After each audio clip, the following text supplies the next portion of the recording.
윤석열 청문회로 한번 가볼게요. 총평부터 한번 들어볼까요?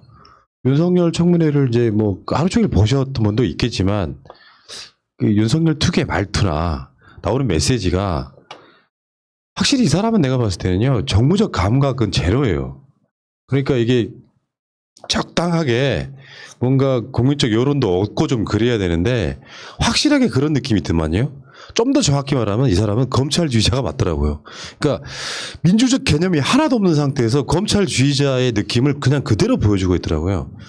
그러니까 여기에 이제 물론 검찰주의자처럼 더 보이는 것에는 국민의힘 쪽에서는 계속 엄호를 하려고 하지만 나 또 니들하고 달라라는 모습을 보여주려고 하다 보니까 오로지 검찰을 위해서만 그 자리에 앉아 있는 것 같은 느낌이 확 왔다 이런 생각이 들었습니다. 근데 저는 약간 아까 맨 처음에 말씀하신 대로 정치에 관심이 있다라는 걸 오늘 표현한 날이라고 생각합니다. 그러니까 저는 예상보다 더 낮은 자세, 그러니까 영어 한마디만 쓰면 로우키로 아마 오늘 국정감사를 받을 거라 생각했는데 그거보다 훨씬 더 세게 지금 발언하고 있거든요. 그래서 이 사람이 여차하면 이제 정치권에 러브콜을 보내고 있구나. 그래서 오늘 계속 저는 신호를 보내고 있다고 생각합니다. 그러니까 나는 정치권에 나갈 준비가 돼 있다. 네. 저도 계속 지켜봤는데 뭐 개버릇 어디 안 간다 생각을 좀 했고요. 그리고 뭐라 그럴까요? 그냥 계속해서 본인한테 좀 불리한 거는 뭐 원래 관행상 뭐 그렇게 할 수 있다. 그리고 본인한테 유리한 거는 뭐 절차상 뭐 그렇게 해야 된다. 뭐 이런 식으로 그러니까 피해 가려고는 하는데 결국에는 계속 여당 의원들한테 막히는 부분들 그런 것들을 좀 파악을 좀 많이 했고요. 그리고 뭐 윤석열 총장도 총장이지만 그 뒤에 이제 그 관계자들 또 있잖아요. 참모들도 조금 비슷한 행동을 좀 하는 부분들을 보면서 서로 좀 아직 정신을 못 차렸구나 그런 걸 좀 생각을 좀 했습니다. 그러니까 윤석열은 공무원 조폭이에요. 내가 봤을 때는 그래. 만약에 그게 공무원들이 있고 검사가 아니라면 딱 조폭 대장에 어울리는 그런 스타일이에요. 그러니까 이게 검찰총장 정도 되면은 일반 공무원이 아니고 정무적 감각도 있어야 됩니다. 그러니까 거의 그 로우키 이야기 하셨는데 저도 비슷하게 생각을 했거든요. 납작 엎드려가지고 뭐 잘못된 건 잘못된 거겠지라고 생각을 했는데 이 사람이 작심하고 이제 정치적 발언을 쏟아내기 시작하는 이런 모습을 봤습니다. 그 왜 그러는지는 뭐 이따가 더 이야기하기로 하시고 검찰총장은 법무부 장관의 부하가 아니다. 이 말이 확 뒤집어졌어요. 부하 뭐 그 비슷한 맥락으로 이제 그 부하라든지 아니면은 이 피의자를 때려 죽인 사건, 때려 죽인다 이런 표현을 그러니까 완전 용어가 그런 거죠. 조폭 수사다가 조폭되는 그런 케이스 이런 느낌이 좀 있었고요. 근데 그게 검찰총장의 지휘권을 박탈하는 게 불법이다는 이야기가 아마 오늘 이 국정감사에서 나온 가장 키워드가 아닌가 싶은데 불법입니까? 저는 그 윤석열 이제 처음에 그 총장 임명 당시에 이분한테 나름 우리가 기대를 다 했잖아요. 왜냐하면 이분은 사법고시가 좀 늦게 됐고 그러니까 22살, 3살에 검사가 되면 얼마나 싸가지 없겠습니까? 그 나이에 그 높은 간직이 올라가고 일단 검사가 되면 우병. 일선 경찰서장과 급이 똑같아져요. 초임인데. 그다음에 어떤 기관장도 와서 함부로 대하지 못합니다. 그 정도로 높은 관직을 가져요. 근데 이분은 좀 늦게 됐고 구수만에 됐고 그다음에 나중에 변호사를 중간에 한번 했거든요. 그래서 검찰 내에 있는 것보다는 사회 일반을 좀 더 알고 있다라는 생각을 했는데 역시 검찰 출신은 그 속성이 변하지 않는다라는 것을 지금까지 계속적으로 보여주죠. 그러니까 이 검찰 출신들은 오직 자기들의 이익에만 함몰돼 있는 시각을 가지고 있구나라는 걸 다시 확인시켜주는 날이라고 생각합니다. 그럼 법무부 장관의 부하가 아니라고 했는데 물론 우리가 부하라는 표현을 대놓고 쓰진 않죠. 근데 어쨌든 그 검찰 법무부 외청으로 구성이 되어 있는 것이고 공무원 그 조직도를 본다고 하면은 어쨌든 그 밑에 있는 것이면 장관이 가장 높은 자리에 있고 나머지 그 밑에 사람들은 다 어떻게 보면 부하가 아니겠습니까? 일단 부하라는 표현 자체가 좀 이렇게 좀 저속하게 가볍게 보일지 모르겠지만 어쨌든 부하 밑에 직원들이기 때문에 검찰총장은 부하가 맞는데 아니라고 하니까 또 이렇게 말하면 또 잘 모르시는 분들은 정말 아닌데 추미애 장관이 뭐 권력을 남용하는 거 아니야? 이렇게 뭐 받아들일 수 있도록 되게 강하게 말하는 것이 조금 너무 뻔뻔했다. 그러니까 이게 이제 그 네. 윤석열이 문제가 나는 법무부 장관의 부하가 아닌데 또 다른 검찰 이야기할 때는 부하예요. 이게 이제 약간 적포적 마인드라고 저는 생각이 드는데 여기서 뭐 소위 말하는 인사권 논쟁이거든요. 어떻게 보면. 그러니까 인사권 논쟁이라는 게 뭐냐면은 제 예를 그냥 간단하게 하나 들어드릴게요.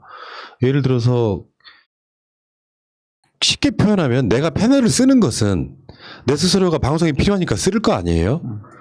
근데 도의적으로 예를 들면 그만두게 하는 경우가 있다고 치면 그런 경우에는 아주 모욕적으로 끝내지 않으려고 엄청 노력을 합니다. 그렇지만 내가 이 방송에 이 사람을 패널을 뺀다거나 방송을 없앤다거나 할 때 그 사람의 고유 권한이기 때문에 사람들이 그냥 인정을 해주는 거예요. 인사권도 마찬가지라고 생각이 들거든요. 예를 들어서 그냥 뭐 법을 어렵게 해석하는 것보다 검찰총장 입장에서는 내가 검찰을 끌어가며 있어 갖고 필요한 사람들을 임명해 달라고 이야기할 수 있겠죠. 그러나 법으로 정해진 인사권은 없는 거예요. 그러니까 법무부 장관의 이 의견을 들어서 그러니까 검찰총장의 의견을 들어서 법무부 장관이 인사권자인 청와대에게 청하는 거예요. 그게 인사권이라고. 근데 자기랑 협의도 없이 그냥 뭐 청와대에서 뭐 미리 그게 다 정해져 나왔다든가 하는 그런 방식의 이야기는 최소한 검찰총장이 진짜 인사권, 누구를 임명할 수 있는 인사권을 가지게 되면 무소불위의 권력이 되고 자기들끼리 카르텔이 되기 때문에 정해놓은 겁니다. 간단히 말해서 그런 거죠. 그게 이제 인사권인데 이게 수사지휘권도 같은 맥락이라고 생각합니다.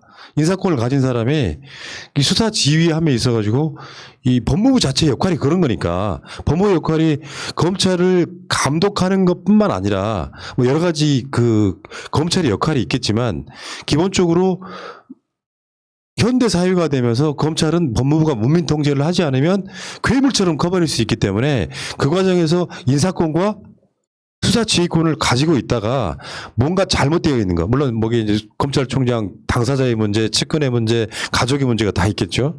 이런 것들을 원칙대로 쓰려고 하면 이게 불법이다.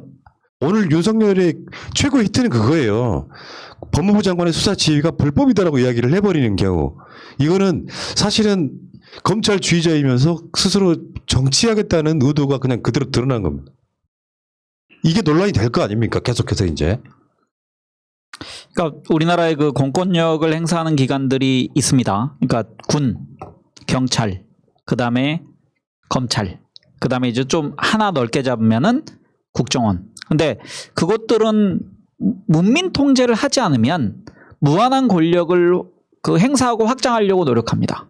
그래서 국민위에 선출되지 않은 권력들이 국민들을 통제하고 억압하고 자기들의 권한을 확대하고 이런 그 악순환이 발생하거든요. 정권도 어느 정도 그런 기관들을 키워주고 그 독재 정권을 강화하는 데 도구로 사용했고 그 대표적인 기관이 다른 데는 다 이렇게 통제됐는데 지금 검찰만 남은 겁니다. 예를 들어서 내가 육군 참모총장인데 국방부 장관의 지시를 따르지 않겠다. 그러면 이거는 쿠데타죠. 그러니까 검찰총장은 마찬가지예요. 그러니까 임명직이기 때문에 임명한 사람의 지시에 응하는 게 당연한 거죠. 그러니까 검찰총장은 국민들이 선출한 권력에 대해서 부하 역할을 할 수밖에 없는 겁니다. 그러니까 만약에 우리나라 제도가 검찰총장을 선거로 뽑는다. 미국의 뭐 몇몇 주들처럼 주 검찰총장을 선거로 뽑는 것처럼 그렇게 되면 자기의 임기 내에 권한대로 할 수 있지만 선출직이기 때문에 지금 임명직이기 때문에 대통령에게 지시에 그 응해하고 그다음에 대통령을 대리한 법무부 장관에 당연히 지시에 응하는 게 맞는 거죠. 그리고 지난번에 그 두 번째 수사지휘권 발동했을 때 검언 유착에 관련돼서 형성적 그 추인할 수밖에 없다고 얘기했거든요. 그 얘기는 그 법무부 장관이 수사지휘를 발동하면 곧바로 그 유효해진다. 그렇죠. 그러니까 지금도 마찬가지죠. 근데 그걸 불법이라고 얘기하면 이게 문민 통제를 안 받겠다는 그런 검찰은 용가리 통병. 그러니까 그 윤석열 논리에 의하면은 법무부 장관의 수사 지휘를 자기가 받았잖아요. 수용해놓고 그걸 불법이라고 얘기하면 어떡해. 이건 말도 안 되는 자기식 해석인데 검찰이라고 하는 조직 아까 오죽했으면 이 타이틀이 조폭이세요인데요. 그 검찰이라고 하는 조직이 이런 느낌 있잖아. 자기한테 돈을 주는 사장님한테는 관계가 좋을 때는 머리를 조아리다가 관계가 나빠지니까 당신 나한테 무슨 명령을 해? 우리 건 우리 거야. 건드리지 마라고 말하는 뭐 이상한 그런 느낌을 오늘 받았었거든요. 정상적으로 윤석열이 이 정치를 하지 않았다면요. 법무부에서 상황을 김봉현 등에 관련해 가지고 그렇게 판단했다면 거기에 대해서 수사 지휘를 하는 건 정당하다. 거기에 대해서 수용하겠다라고 하면 끝나는 문제예요. 근데 이 기본 태도는 검찰은 어느 누구도 건드리지 못해라는 게 된 겁니다. 네. 근데 그럼 과연 검찰을 지금까지 어느 누구도 건드리지 못했냐? 독재 정권은 늘 건드렸거든요. 그러니까 독재 정권에서는 그치. 안기부에 수하에 있었어요. 수족주는 부렸잖아. 네. 그러니까 관계기관 대책회의를 하면 안기부가 좌장을 하고 그럼 거기에 경찰 니네 뭐해? 검찰 니네 뭐해? 이런 식으로 명령 구조화에 있던 애들이 이제 국정원이 개혁되고 무민 통제되고 그다음에 경찰도 뭐 이렇게 통제되고 한 사이에 유일하게 지금 남아 있어서 대통령에까지 대드는 언제부터 대들기 시작했냐? 노무현 대통령 때부터 대들기 시작한 겁니다. 그전에는 찍소리 못 하다가. 그리고 이번에 보면은 두 번째, 그러니까 수사지휘가 그 전에 발동했을 때는 한 2주인가요? 한 20일 정도를. 일주 정도? 일주일인가요? 네네. 좀 질질 끌다가 뭐 수용하는, 억지로 하는 것처럼 말을 했는데 이번에는 바로 수용한다고 하니까 뭐지? 왜 그러지? 라고 했는데 결국엔 이 오늘 청문회 때, 국정감사 때문에 만약에 수용 안 하고 국정감사를 들어오면 본인이 그거에 대한 공격이나 반박을 할 수 있는 부분이 없으니까 아예 이 부분을 잘라놓고 그리고 여기 와서 이거 불법이다. 나 이거 안 하려고 했는데 어쩔 수 없이 한 거다라고 야당 의원들한테 나 편 들어줘 이런 것을 언론 플레이, 정치 활동을 이 머릿속에 넣어놓고 수용을 했다라고 저는 생각을 하고 있고 솔직히 제일 저는 뭐 그 부분도 그 부분이지만 그 추미애 장관한테 중산모략이 가장 점잖은 표현이었다라고. 야, 진짜 피가 거꾸로 솟더라고. 그 한마디, 그러면은 한마디 그거 아니에요. 사람 막 때려놓고 혹은 욕 다 해놓고서는 내가 더 할 수 있었는데 이게 제일 점잖게 너한테 한 거라고 표현한 이거 말도 안 되는 정말 저도 거기서 너무 화가 너무 많이 났었거든요. 그러니까 이제 어느 정도 내막을 알고 있는 사람들이 청문회를 보면은 그런 생각이 들어요. 검찰주의자라는 말은 사실 포장된 말이고 그냥 나는 내 측근과 가족들 지키기가 느껴지더라고요. 그러니까 추미애 장관과 쟁탈전을 벌이거나 경쟁하고 싶지 않다라고 말하는 것도 그 말 자체가 웃긴 거예요.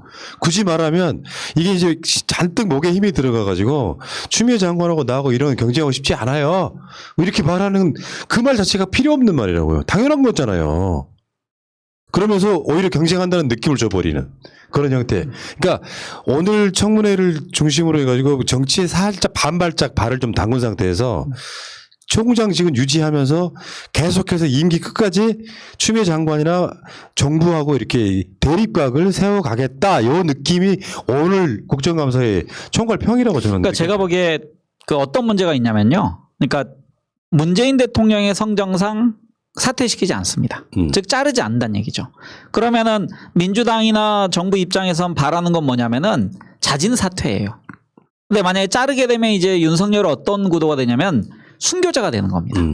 그래서 야당의 기수로서 깃발을 들 수 있는 사람이 되는데 만약에 자진 사퇴한다면 명분이 없는 거거든요. 그런데 제가 보기에는 자진 사퇴할 시점을 지금 살짝 놓쳤습니다. 몇 개 놓쳤어, 몇 개 지금. 그러니까 이번에 특히 놓친 게 뭐냐면은 자기 와이프, 장모, 그다음에 측근에 관련된 수사가 진행되고 있기 때문에 지금 자진 사퇴를 하면 자기가 그 지금 주장되는 혐의들을 다 인정하는 패장의 모습으로 사라지는 꼴이 되거든요. 그래서 아직은 사퇴를 안 할 것이고 저는 그 시점을 이 수사가 마무리되면서 계속적으로 이 수사를 본인이 조국 장관 수사했던 거는 다 까먹고 이게 내가 그 권력에 대해서 수사했기 때문에 탄압이다. 탄압 구도로 몰아가서 이걸 최대한 이렇게 그 클라이맥스까지 끌고 간 후에 극적으로 아마 사퇴를 한다면 할 것이다.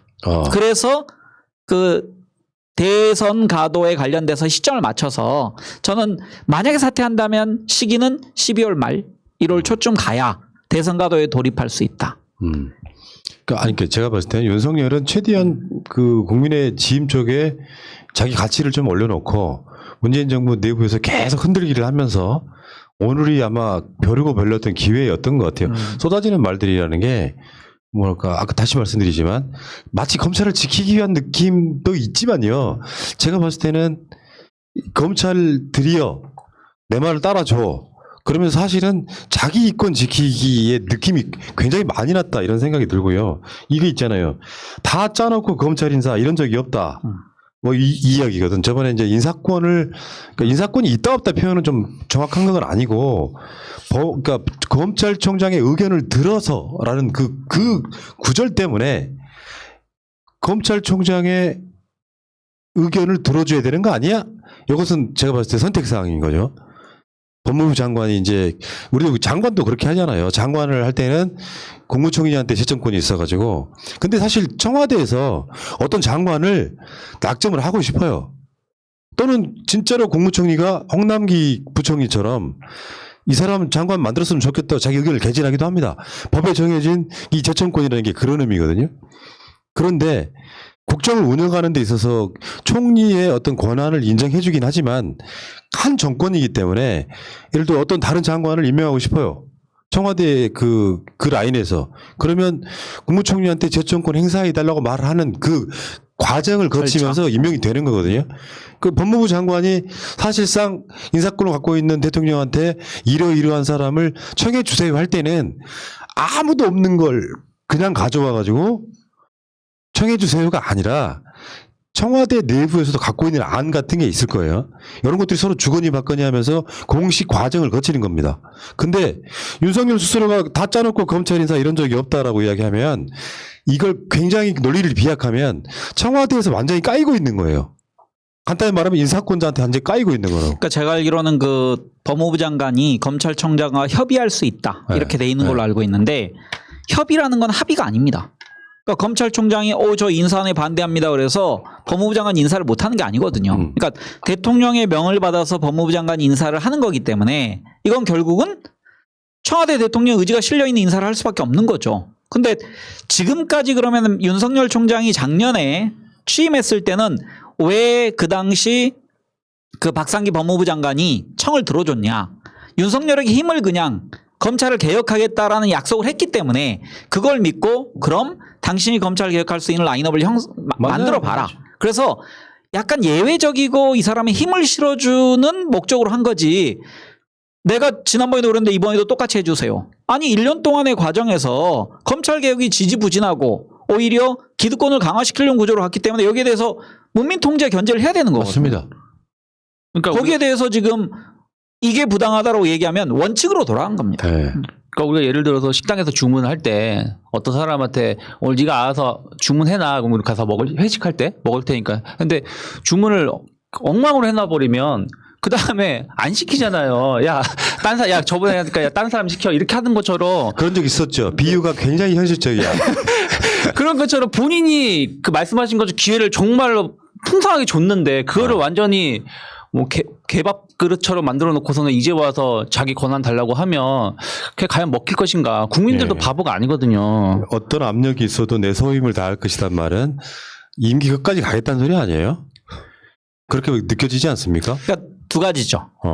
최대한 임기 끝까지 가보겠다. 그러니까 나를 국민의 짐에서 받아들이지 않으면. 그러니까 꽃가마를 태우면 내가 나갈 수 있지만 두 번째는 내가 탄압받는 구도로 나가겠다. 그러니까 순교자를 만들어주면 내가 나갈 수 있지만 내가 자진해서 사퇴는 안 할 것이다. 근데 그거 말을 하려고 작심하고 나온 거예요. 그렇죠. 근데 지금 웬만한 채널들은 다 그 생중계하고 있잖아요. 이걸 보고 있는 상황에 윤석열은 최대한 그 상황을 활용하고 있는 거예요. 나는 정권 권력의 핵심을 수사했다는 이유로 핍박받고 있어요를 다른 말로 계속 애둘러서 이야기하고 있는 거예요. 근데 지금 그런 부분이 있잖아요. 가족 의혹에는 근거 없는 의혹직이다. 뭐 이런 식으로 이야기를 한 부분이 저는 굉장히 걸리거든요. 실제로 지금 이 수사권 지휘의 내용 5가지 중에 4개가 윤석열 가족에 관련된 겁니다. 근데 그게 이제 알려진 바에 따르면은 생각보다 그 상황이 좀 심각하다. 그러니까 뭐 남부지검으로부터 뭐 따로 보고를 안 받았다고 했지만 나중에 알고 봤더니 야당 인사들에 대해서는 직보받았다. 대검 반부패 건너뛰고 직보받았다 이 이야기가 나오는 것처럼 윤석열이 총장으로 있는 한 그냥 자기가 약속한 거 있잖아요. 나는 내 가족 수사에 대해서 이미 보고받지 않겠어라고 말하는 것과 공식적 문서로 가족 수사에 대해서 보고받지 마라. 수사 지휘 아예 하지 마라. 라고 하는 건 다른 거거든요. 그러니까 지금 근거 없는 의혹 제기가 부당하다고 이야기하는데 생각보다 그 엊그저께 MBC 보도 같은 걸 보면요. 신한저축은행하고 장모하고 또 윤석열 부인의 전시회에 후원한 뭐 이 카르텔이요. 검찰이 거기는 손을 안 대고 있어. 명백한 위법들이 발견돼도 그러면 검찰과 신한저축은행 부인 장모가 얽혀 있는 게 있거든요. 이 수사가 이미 카르텔이 만들어져 있는데 검찰총장이 의혹 제기하는 것 자체가 부당하다고 말하는 것. 그리고 지금 윤석열 장모 수사가 어느 날 갑자기 의혹이 생겼으니까 바로 이루어졌습니까? 수개월 끌다가 어쩔 수 없이 공소시효 앞에 두고 이루어진 거 아니에요. 그러니까 지금 윤석열은 의혹 제기가 부당하다고 하면 그런 논리로 따지면 조국 장관에 대한 의혹 제기는 얼마나 부당했습니까? 현실적으로. 그러니까 정말 비교가 안 되죠. 그러니까 조국 장관을 낙마시키기 위한 목적으로 조국 장관을 캐봤더니 별다른 게 없고 그래서 가족 중에 찾다 찾은 게 정말 표창장이지 않습니까? 예. 그 표창장이 지금 주장되고 있는 부인이나 장모나 측근들이 저지른 비리에 비해서 그게 더 큰 건지 국민들이 아마 좀 뉴스를 정확히 읽는 분들은 아마 비교해보면 평가를 할 겁니다. 그래서 지금 윤석열의 지휘권 박탈에 대해서는 그 여기 나와서 이제 피해자가 된 거죠. 나는 피해자니까 이리 하고 이거를 윤석열 입장에서는 프레임을 만들겠죠. 이건 나에 대한 탄압이다. 하지만 이건 탄압이 아니고 정의가 실현되는 과정입니다. 그러니까 검찰권이란 게 당연히 이런 범죄에 대해서 행사돼야 되는데 그리고 좀 이따 얘기 나오겠지만 그 과정에서 특수부 검사들이 어떤 짓을 저지르는지 어떻게 돈을 버는지에 대한 구도가 나오고 특수부를 대표하는 윤석열에 대해서 다시 한번 생각하는 계기가 될 겁니다. 지금. 예. 문 대통령이 살아있는 권력을 수사하라는 말이 지금도 같은 생각이실 거라 생각한다. 말은 그럴듯하죠. 근데 이 국민을 현혹시키는 말이라고 생각합니다. 뭐냐면은 검찰에게 최고의 살아있는 권력은 문민 통제하는 정부나 정권이 아니고요. 윤석열이에요. 윤석열이 최고의 살아있는 권력이라고. 자기는 그냥 열애인 거예요. 자기 가족에 대한 수사, 자기 측근에 대한 수사, 한동훈. 뭐 나오는 이야기들 굉장히 많지 않습니까? 뭐 한동훈뿐만이 아니라 최근에 이 윤대진 건도 이야기가 나왔죠. 그것이 살아있는 권력인 겁니다. 근데 자기들은 전혀 그런 적이 없다 하고 어떤 것도 없어 보이는 조국 장관은 걸다가 상장 같은 거나 그 집에 와가지고 이걸로 조국 장관 청문회 하던 날 공소시효 맞춘답시고 정경심 교수의 기소를 당사자 조사 한 번 없이 기소했던 놈들이에요. 상장으로. 그 상장이 설사 사실인 유죄가 나다 하더라도 일구 몇십만 원 벌금형에 그칠 사건, 물론 꼭 그렇다고 말씀드릴 수는 없겠죠. 어떤 상장이냐에 따라 다르겠지만 그랬던 놈들이 지금 이 사건은 자기 윤석열 그러니까 가족뿐만이 아니라 측근들이 걸려있는 사건들이 여기 도처에 널려 있잖아요. 당연히 의심할 수밖에 없지. 왜 야당 국회의원 정치인하고 검사들이 걸려있는 사건은 남부지검으로부터 대검 반부패부를 스킵하고 지가 보고받았는지가 의심사기 충분하잖아요. 그래놓고 지금 청문회장에 와서는 굉장히 궤변을 늘어놓고 있는 거예요. 뭐 저거저거 하는데 조폭을 넘어 사기꾼 같더라고. 법을 잘 모르는 사람들 입장 그럴듯하게 상대방을 지금 현혹시키고 있는 것 같더라고요. 그러니까 그 첩보보고 정도는 뭐 관행이다 이렇게 하는데 그 사무규칙에 그러니까 당연히 반부패 과장, 부장. 그러니까 대검에서 과장, 부장은 대단히 높은 거거든요. 부장은 그 검사장보다 훨씬 높은 지위입니다. 그러니까 그 사람들에 가서 총장에게 보고되는 게 맞고 혹시 총장이 그 문건을 들었다 하더라도 당연히 밑에 있는 그 부장, 과장에게 문서를 줘야죠. 문서를 주고서 야 이런 일이 있다. 그래서 검찰이 내사라든 입건을 하든지 간에 거기에 대한 종합적인 검토를 해야 되는데 본인이 선택적으로 했다는 얘기입니다. 자의적으로. 아, 이건 내가 생각하기에 별거 없는데 왜? 내 측근이기 때문에. 그러니까 내 측근은 괜찮아. 하지만 남들이 잘못하면 티끌 하나로 찾아내서 야 찾아내. 그래서 표창장 찾으러 간 겁니다. 수십 명의 검사들이. 네. 그 오늘 국정감사장에서 뭐 많은 분들이 김용민 의원이나 김남국 이야기하는데 서병철 의원이 눈에 띄더라고요. 서병철 의원이 누구냐면은 이 전 검찰총장 문무일 총장과 함께 검찰총장 골망에 올랐던 사람이에요. 후보로 그리고 아마 제가 알기로는 3번 올랐다는 그렇죠. 겁니다. 그런데 윤석열보다 훨씬 위키수 선배고 이분은 퇴임하면서 정관예우 받지 않겠다고 선언을 한 사람이에요. 그러니까 자기 뭐 변호사나 이런 개업을 하지 않았습니다. 그분이 질의를 하니까 윤석열이 내가 느낌에는 뭐냐면은 거의 이 부동자세의 느낌이었어요. 실제로 그렇게 하면 안 되는 것이다라고 설명을 할 때. 그러니까 윤석열 자체는 본인이 원하건 원하지 않았건 그냥 정치검사의 길을 지금 가고 있는 거예요. 그러니까 이런 식의 물론 정치검사 이런 행위를 하지 않았다면 수사 지휘를 받을 일도 없었겠지만 수사 지휘를 받으면서도 뭐 수사 지휘가 불법이다라든지 뭐 지들이 뭐 인사권 갖고 미리 다 짜놓고 뭐 나는 물먹였다라든지 하는 이런 식의 뉘앙스의 말은 그냥 정치하는 사람인 거예요. 이제 지금부터는. 그러면 정치를 할 생각이라면 검찰총장직을 내려놓으셔야죠. 대한민국 최고의 권력기관의 장인 사람이 정치를 하겠다고 나서면 그쪽에 윤석열을 계속 충동질해야 되는 정치 세력과 그렇게 정치를 하게 되면 당연히 반대편에 있는 사람들, 민주당 쪽 사람들 입장에서는 불쾌하죠. 네가 뭔데 선출직도 아니면서 선출직인 대통령이 너한테 잠깐 위임한 어떤 자리를 갖고 왜 네가 지금 정치하냐고 묻고 싶은 거죠. 그러니까 이번에 입법부에, 그러니까 우리가 보면은 검찰총장을 입법부 의원들이 이렇게 감사하는 것 대단히 아슬아슬합니다.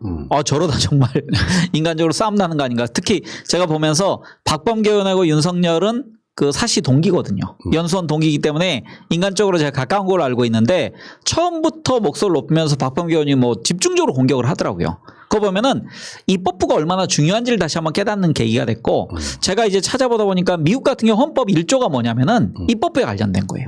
2조가 행정부, 3부가 사법부입니다. 그만큼 입법부에 어떤 구성원이 있는지가 중요한 것이다. 그리고 말씀하신 대로 윤석열이 만약에 자기가 원하는 대로 견제받지 않고 자기가 뭔가 하고 싶다. 정치를 하십시오. 그럼 당장 옷을 벗고 아니 국민의 심판을 받으면 돼요. 만약 대선 후보로 나오든 국회의원 후보로 나오든지 간에 국민들이 인정하면 그 자리에 가 있는 겁니다. 근데 지금 검찰이라는 검을 휘두르는 조직을 가지고서 정치적 행태를 하는데 정치를 잘 모르는 행위를 하기 때문에 답답하고 국가가 가장 기묘하게 사용될 검찰권이 이상한 방향으로 사용돼서 지금 국민들이 답답한 거죠. 예, 윤석열 씨는요 이런 생각을 한번 하셔야 될 거예요. 뭐 부인의 전시회에 후원사 중에 상당수가 검찰 수사와 재판과 관련된 것이라는 그런 의혹. 그런 어떤 것들이 윤석열이 뭔가 착각을 하고 있는 겁니다. 그런 상황이 되면 단호하게 쳐냈어야죠. 그리고 오늘 국정감사에서 그런 얘기가 나왔죠. 언론 사주들 왜 만나냐. 물론 윤석열이 이상호 기자한테 했던 녹취를 들어보면 사람이 사람 만나는 게 무슨 문제냐. 아니죠. 그 사람도 다 검찰의 수사 대상과 직접 간접적으로 연관이 있는 사람들이잖아요. 그럼 굉장히 자기 언행을 신중하게 해야 되는데 자기가 오해받을 짓을 한 것들. 아니 당연히 검찰총장의 수사를 받아야 될 것들이 자기 부인 전시회에 막 후원을 막 하는 것 자체가 이해충돌을 넘어가지고요. 그게 조국이었다면 어떻게 됐겠어요. 그러니까 자기가 자기를 바라보는 건 너무 관대한 사람이에요. 그러면서 자기 부인은 내가 뭐 중앙지검장이나 검찰총장이 뭐 된 뒤에는 뭐 전시회를 축소했다 뭐 이런 식으로 이렇게 피해 나가던데 다 의미 없는 짓거리고요. 원천적으로 막았어야죠. 후원사라는 게 어느 날 갑자기 내가 생각도 안 하고 있었는데 후원 전시회가 열리는 날 나 후원할게 하고 오는 게 아니에요. 주체, 주관, 후원 이런 것들은 이미 다 짜여진 상태에서 오는 건데 수사받는 기관들이 뭐 무슨 회사나 이런 데서 후원해 주는 게 말이 됩니까? 노영민 의원 노영민 지금 비서실장 출판 기념하면서 책 몇 권 팔았다고 그거 난리 쳤었는데 이게 검찰총장 와이프가 만약에 무슨 뭐 전시회를 한다. 그럼 거기에 후원사들은 일단 공식적으로 돈을 내는 거잖아요. 그러면 이거는 총장에게 주고 싶은 돈을 와이프가 그냥 받을 수 있는 거죠. 그리고 거기에 뭐 지금 현안이 걸려 있는 사람들, 형사 사건이 걸려 있는 사람들은 당연히 가서 머리를 조아릴 수밖에 없는 구도를 만들어 놓고서 나는 떳떳하다. 네. 그리고 와이프는 원래 그 사업을 하던 사람이다. 하던 사람도 중앙지검장 되는 순간에 멈춰야 됩니다. 아니면 결혼하면서 동시에 그때 멈춰야 돼요. 후원이라는 게 갑자기 어떤 전시회를 한다고 해서 기업이 먼저 그니까 이 와이프 회사겠죠. 회사가 어떤 전시를 한다고 해서 공고를 해서 후원을 하는 게 아니거든요. 거의 대부분이 찾아간다라는 것이죠. 우리가 이러한 전시를 할 것인데 이러한 것 후원을 뭐 물건이든 돈이든 뭐 해줄 수 있느냐라고 부탁을 하는 것인데 이랬을 때 제일 편한 게 그거 아니겠습니까? 물론 또 꼭 그렇다는 건 아니지만 리스트를 딱 뽑아가지고 여기는 10억, 여기는 5억, 여기는 뭐 1억 뭐 이런 식으로 해가지고 금액을 정한 다음에 가서 이거 해달라고 하면 이 사람들 입장에서는 자기가 지금 조사가 걸려 있는데 타이밍이 항상 그렇잖아요. 언론사 사주를 왜 만나냐. 만나는 것까지는 좋다. 근데 왜 그 수사 직전에 만나느냐. 이런 부분들 아니겠습니까? 그러니까 본인은 아니라고 하지만 결국은 와이프 입장에서는 내용을 다 알고 있었다 생각을 좀 하고 있고 뭐 우리가 이제 군대나 이런 데서 김장 씨, 요즘 김장 시즌이니까요. 김장 시즌인데 어떤 대장의 그 와이프가 집 김장을 할 때 대장까지 갑니까? 부대장인가요? 뭐 김장을 할 때 뭐라고 안 하잖아요. 우리 언제 김장할 거야. 이 얘기 자체가 그러니까 대대장님이 하시면 밑에 작전장교 사모님 가시고요. 중대장 사모님들 가시고 인사계 사모님들 다 가십니다. 그러니까 그거는 뭐 자동방으로 가는 거예요. 그런 건데 이 후원 자체가 본인은 전혀 모른다고 하면은 그러니까 김건희 씨 입장에선 쉬운 거죠. 가서 후원업체에 전화 겁니다. 리스트를 만들어서 뭐 저희 남편분이 안부 전하시래요. 그러면서 저희가 전시회를 하는데 그러면은 나 같아도 몇 억 쏘지. 맞아요. 그러니까 뭔가 전시를 하는 사람의 정보는 밖으로 오픈되어 있는 경우가 없잖아요. 어떤 그 특별 발표가 나기 전까지는. 그러면은 그 말이 맞네. 더 적극적으로 수사받고 있는 기업이나 등등에서 후원을 받았을 가능성이라면 이 사람은 탄핵 가입니다. 나는 몰랐다라든지 나는 뭐 전시회를 축소했다라든지 이렇게 말하는 것 자체. 그리고 결국 윤석열은 그렇게 빠져나가죠. 부인이 하는 일은 다 잘 모른다. 그러니까 그냥 간단한 거예요. 여러분 그 막 괜히 막 앉아가지고 윤석열 막 이제 편드시는 분들 입장에서 이제 골 때리는 게 그런 거지. 조국 법무부 장관이 됐어. 근데 장관 부인 정경심 교수가 무슨 뭘 한대. 아들 행사를 한대. 근데 물론 직접적으로 수사하는 사람도 아니지만 검찰한테 수사를 받고 있는 기업들이 거기에 대거부터 그럼 뭐라고 할 거냐고 니들은. 똑같은 거죠. 그러니까 윤석열 자체는 아까 제가 말씀드린 것처럼 검찰주의자처럼은 보이긴 해요. 포장은 그렇게 해. 왜? 검사들한테는 그게 통하기 때문에. 근데 내용물적으로 보면 진짜 자기 걸 지키려고 하는 측근과 가족들을 지키려고 하는 그 욕구가 굉장히 커 보여요. 그거를 이제 이런 국정감사를 대하듯이 하면 정치적으로 큰다는 것까지 알고 있는 스킬. 근데 우리 같은 사람 눈에 보이는 거 너무 천박하다는 거죠. 그러니까 예를 들어서 사모님들이 대학 교수로서 재직하면은 다른 이권에 개입할 일이 거의 없습니다. 그러니까 해봐야 뭐 식사 대접 받는 건데 김건희 씨가 하고 있는 건 당연히 그 큰 기업들의 후원을 받을 수밖에 없는 그런 업체의 성격이에요. 그럼 여기에 대해서 형사사건 피의자 신분인 사람들이 조사 대상자들이 당연히 가서 후원하는 게 이게 뇌물로 봐야지 그거를 그냥 순수한 후원으로 볼 수는 절대 없는 것이다. 그러니까 이제 오전에 이 국정감사가 사실 내용 다 나왔어요. 한숨만 도니까 다 나왔는데 자, 그 이야기는 뭐 이따 다시 하시기로 하시고 잠깐만 쉴게요.